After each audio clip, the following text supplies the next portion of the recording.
Ezeani arrived like a Harmattan dust storm. He was sudden and covered everything. No one truly knew his origins. Some whispered he came from the city, others said he emerged from the deep forest. His words were smooth like palm oil. He spoke of riches beyond counting. He showed pictures on a small, glowing screen. These images depicted a life of luxury. Cars like shining beetles filled his compound. Houses like palaces stood under the sun. People saw these things and their eyes grew wide with desire. He was a new kind of man. His fame spread not by an elder's staff. It did not travel on the lips of respected men. Instead, it flew on the unseen wings of the internet. Young men and women saw his posts. They saw the clothes he wore, finer than any chief's regalia. They saw the food he ate, enough to feed a village for days. He called himself Ezeani, the king of money. He told them this life could be theirs. He painted a picture of effortless wealth. He did not speak of hard work or the tilling of soil. He spoke only of quick gains and endless enjoyment, a modern magic.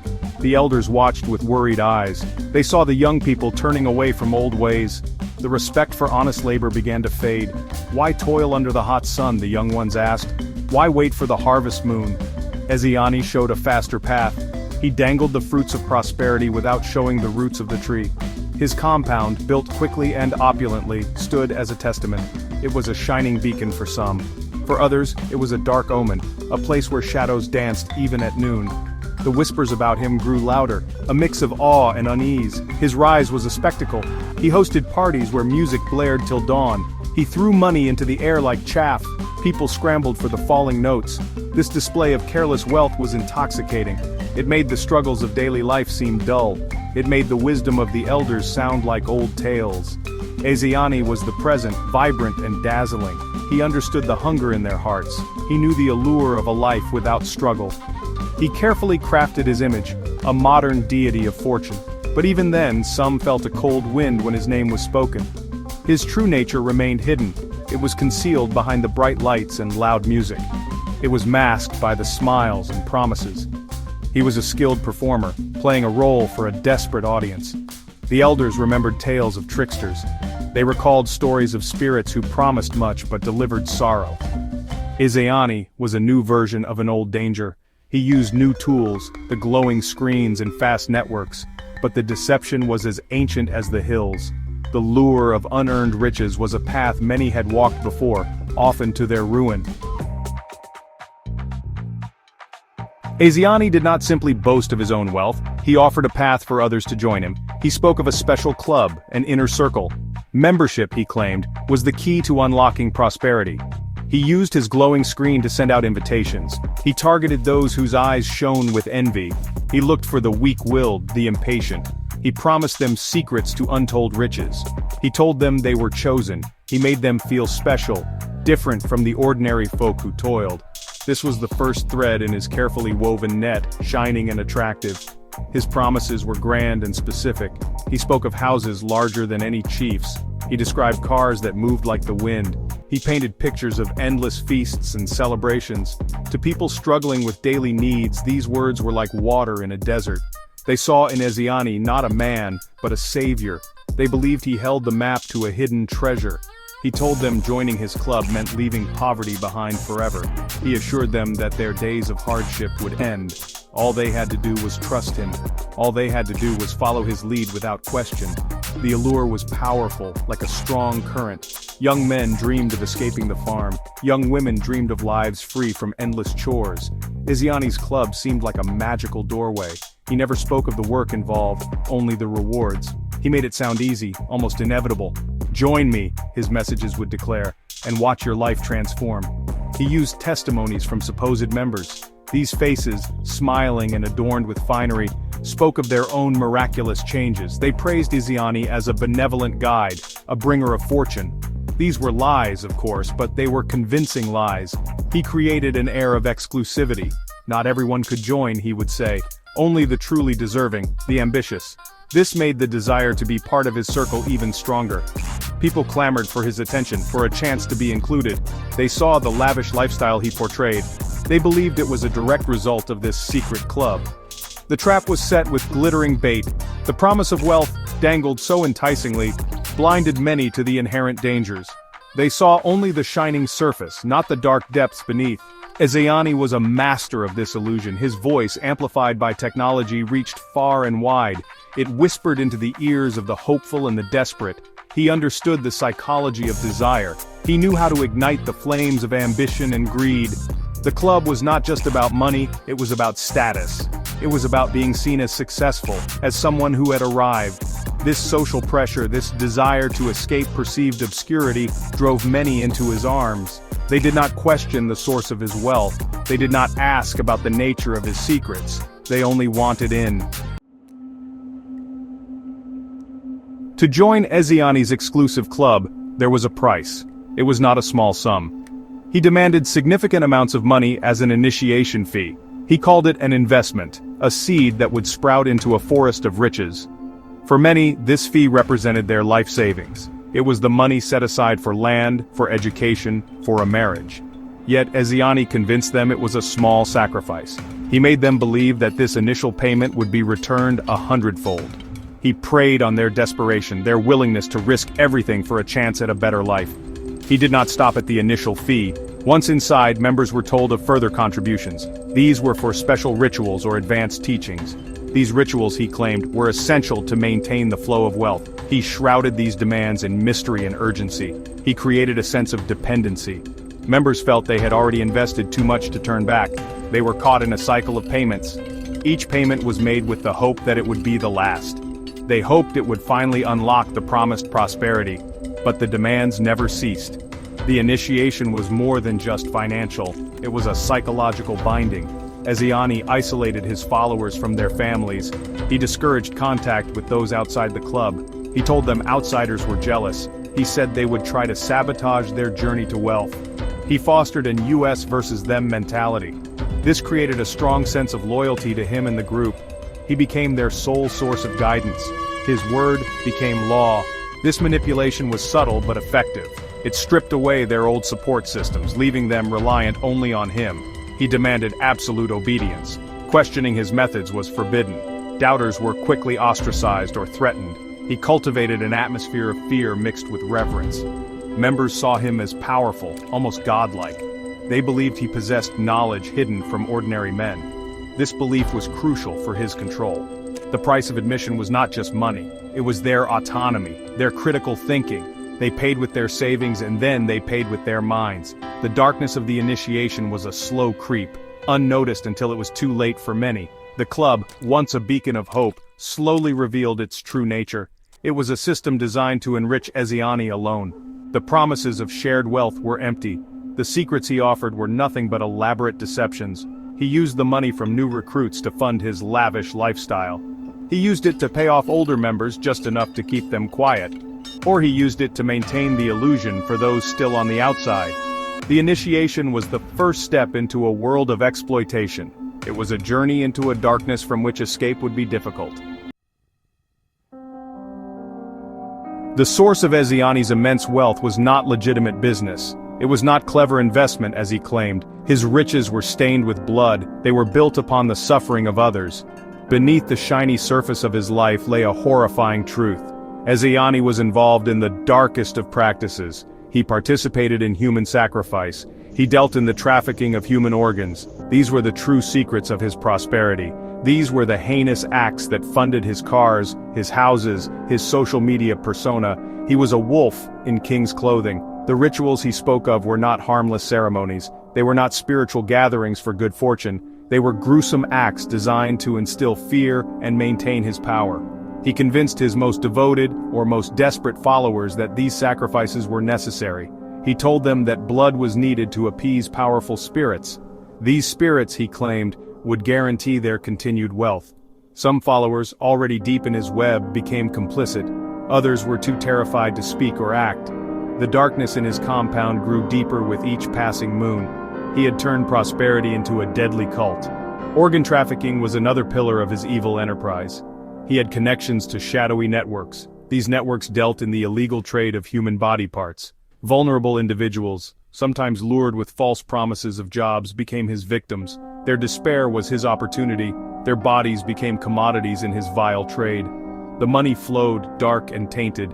It allowed him to maintain the illusion of a successful entrepreneur. But every luxury he displayed was paid for with human lives. Every boast he made on social media was an echo of unspeakable cruelty. His empire was built on a foundation of bones. The weak-minded individuals he lured into his club were not just sources of fees. Some were groomed to become part of his criminal operations. Others were merely disposable, their initial payments funding the grand deception. He showed no remorse, no flicker of conscience. His heart was a stone. He saw people only as tools or obstacles. The facade of the charming benefactor was carefully constructed. Behind it was a predator, ruthless and calculating. The stench of death and despair clung to his wealth, a truth hidden from the dazzled eyes of his online admirers. This hidden reality was a stark contrast to his public image. On the glowing screens, he was a philanthropist, a guide. In the shadows of his compound, he was a monster. The whispers among the elders had always hinted at something unnatural. They spoke of wealth that came too quickly, too easily. They knew that true prosperity grew from the earth, from hard work, from community. Ezeani's wealth grew from darkness, from pain, from the violation of all that was sacred. His success was a lie, a terrifying performance that fooled many but could not last forever. The truth, like a buried seed, would eventually find its way to the light. Section 5. The Web of Deceit, Maintaining the Illusion. Ezeani understood the power of perception. He knew that to keep his dark enterprise thriving, the illusion of legitimate success was paramount. The money from his heinous crimes, the sacrifices, the organ trade, was meticulously laundered. It was channeled into businesses that appeared respectable on the surface. He owned transport companies, retail outlets, and even sponsored community events. These ventures provided a plausible explanation for his wealth. They also served to further embed him into the fabric of society, making his evil harder to detect. He was a master of camouflage. His social media presence was a critical tool in this deception. Every day, he curated an image of a benevolent tycoon. He posted pictures of himself donating to orphanages, though the sums were trivial compared to his illicit gains. He shared motivational quotes about hard work and perseverance, a cruel irony given his methods. He engaged with his followers, offering words of encouragement. This constant stream of curated content reinforced the narrative he wanted the world to see. He was not just rich, he was an inspiration, a role model. This made the truth, when it began to emerge, even more shocking for his devotees. The lavish parties and public displays of generosity were also part of this strategy. They were investments in his image. When he threw money into crowds, it was not out of kindness. It was a calculated act to generate local fame and silence potential critics. Who would dare speak against a man so openly generous? Who would question the source of wealth when they too had benefited, however meagerly? He bought loyalty, or at least complicity, with these gestures. He created a buffer of public goodwill around his core of darkness.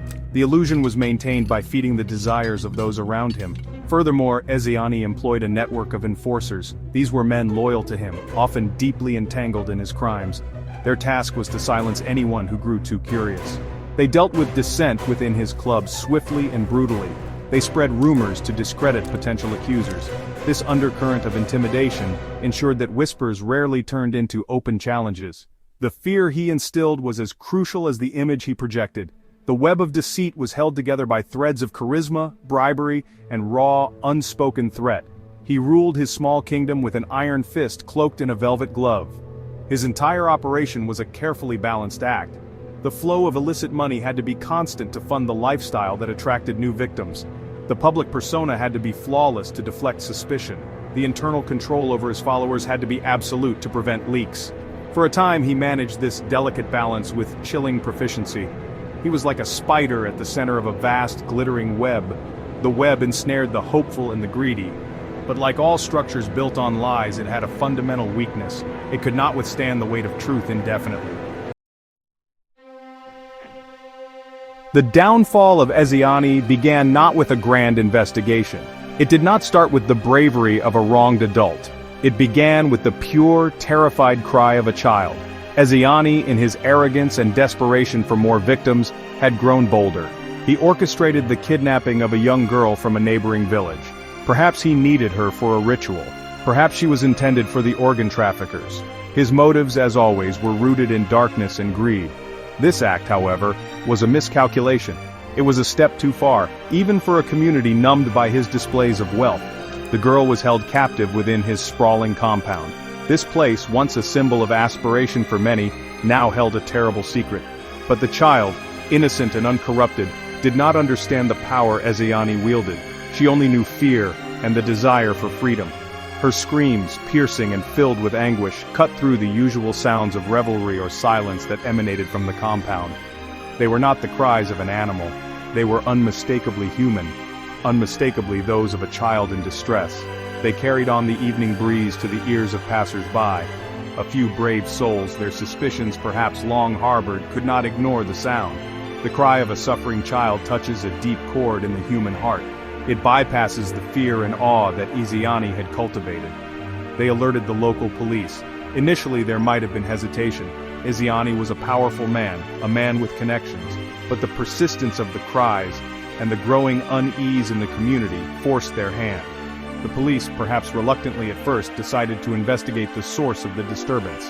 They approached Ezeani's fortress of deceit. When the authorities arrived at the gates, there was an attempt to deny them entry. Ezeani's guards, loyal and conditioned, tried to deflect and delay, but the continued sounds from within the compound gave the police the resolve they needed. They breached the perimeter. What they found inside began to unravel Ezeani's carefully constructed world. The opulence was still there, but now it was tainted by the immediate evidence of a crime in progress. The young girl was discovered, terrified but alive. Her cries had been the catalyst. They were the small sound that started an avalanche. The discovery of the kidnapped girl was the first major crack in Ezeani's facade. It was tangible proof of wrongdoing, something harder to dismiss than rumors or whispers. The news spread like wildfire, not just through the village, but beyond. The shining image of Ezeani, the benefactor, began to tarnish. People who had once admired him now felt a chill of horror. The cries of that single child had done what months of unease could not. They had brought the law to Ezeani's doorstep and exposed the rot within. His reign of terror was beginning to crumble. When the police breached his compound and found the girl, Ezeani knew his time was up.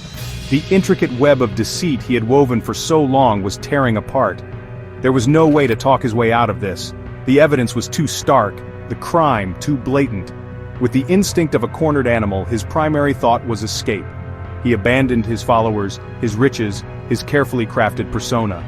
He slipped away in the ensuing chaos, hoping to disappear before the full weight of the law descended upon him.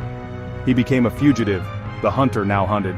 His escape was initially successful.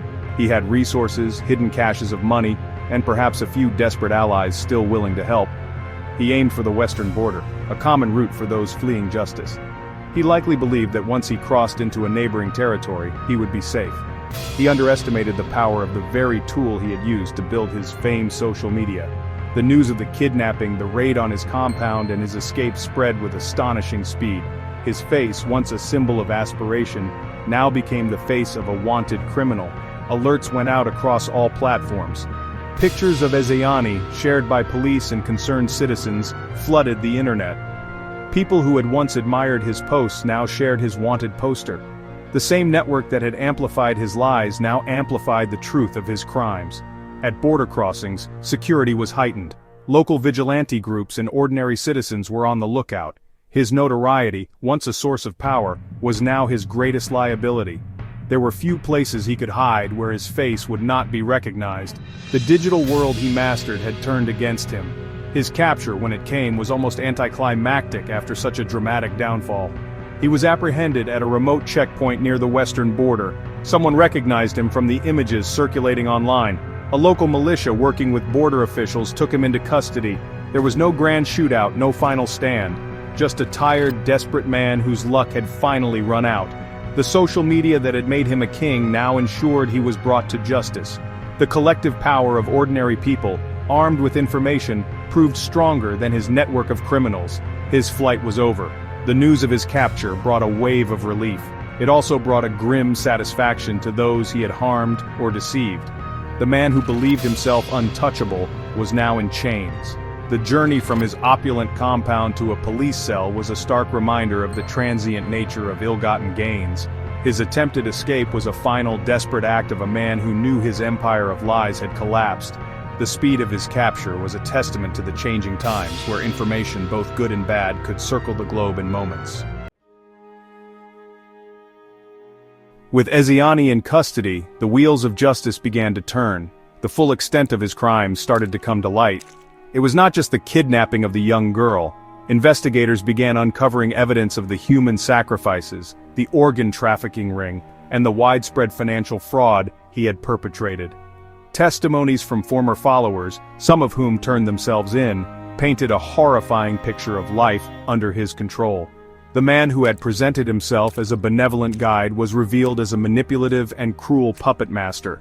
The courts prepared for a trial that would grip the nation.